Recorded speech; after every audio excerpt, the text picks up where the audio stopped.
Welcome back to The Rundown for a weekend deep dive. Today, we are talking about TikTok. The TikTok ban is set to go into place in the US on January 19th.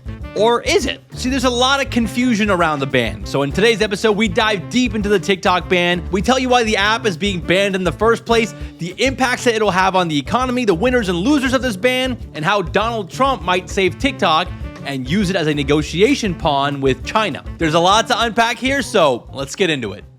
Let's start with a quick recap on how we even got here. Why is TikTok being banned in the US in the first place? Well, there's been security concerns about TikTok for years now because of its Chinese ownership. TikTok's parent company is ByteDance. They're based out of China. And US officials have been worried for years that the Chinese government could use TikTok to access US user data, or worse, manipulate the algorithm, basically acting as a digital Trojan horse that's in the pockets of hundreds of millions of Americans. And this concern goes back to 2019 when the US military banned TikTok on government devices. Then in the summer of 2020, President Trump tried to ban TikTok entirely with an executive order. But TikTok was able to successfully sue to block that ban. Now, fast forward to April of 2024. This time, Congress passed a law that required TikTok to divest from its Chinese ownership or be banned. And this law received overwhelming bipartisan support, which is pretty rare these days. The law was officially signed by President Biden in April, and TikTok had 270 days to either divest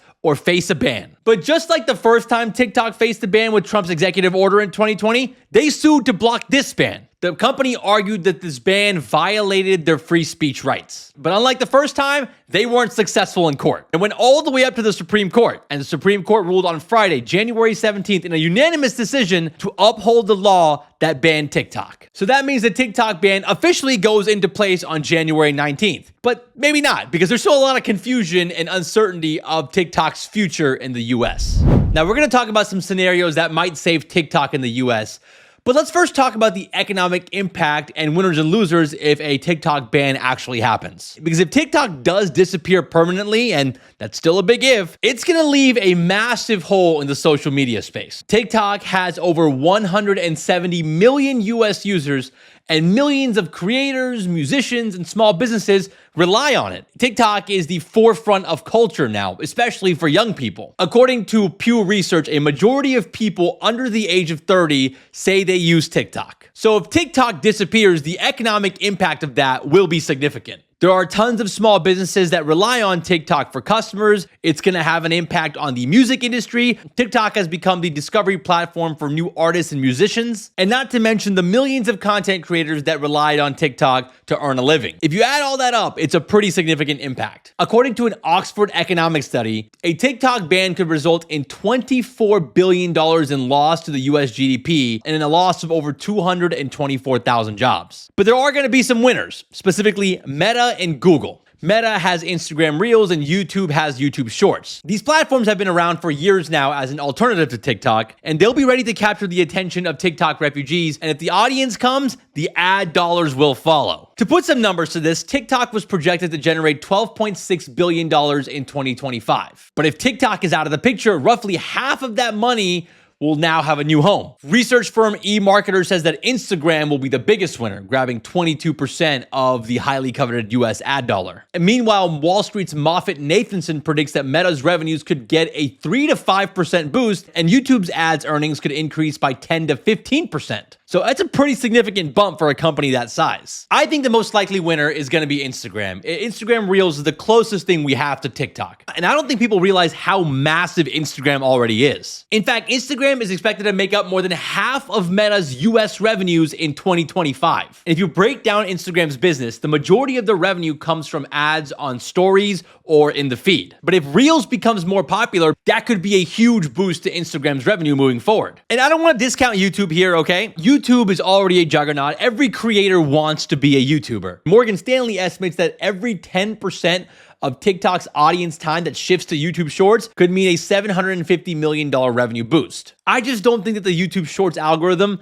is that great. Or maybe I'm just biased because none of my content on YouTube Shorts has ever worked. But again, not a YouTube hater. I even pay for YouTube Premium because I'm a psycho. But I like watching long form videos on YouTube, not YouTube Shorts. And I feel like I need to mention Snap as a potential dark horse winner of a TikTok ban. Not many people know this, but Snap also has a short form video feed. They call it Spotlight. And Snap says they reached 500 million active users in Q3. And Snap's demographic tends to lean younger, which overlaps with TikTok's audience. So Snap might end up being the biggest winner here. And you know what? They might need this because their US daily active users has been stuck at 100 million for 2 years now. So if TikTok goes away, Snap might end up being the biggest beneficiary. Now, by the time you're listening to this episode, TikTok might have already gone dark. The ban is set to go into effect on January 19th. But that's not the end of the story. This law that bans TikTok doesn't make using TikTok illegal. This law requires app stores like Google's and Apple's to remove TikTok from the App Store. On top of that, it restricts TikTok service providers like Oracle and AWS from working with them. So effectively, it forces TikTok to go dark. Because if these companies don't comply, they could be faced with billions of dollars in fines. Now, here's where things get interesting. The Biden administration has said they won't enforce this ban, and instead they'll leave it to the Trump administration. And Trump has said multiple times that he wants to save TikTok. Now, there aren't that many options for him to save TikTok. I guess theoretically, he could choose not to enforce the ban, but that would set a pretty bad precedence of a president not enforcing the law.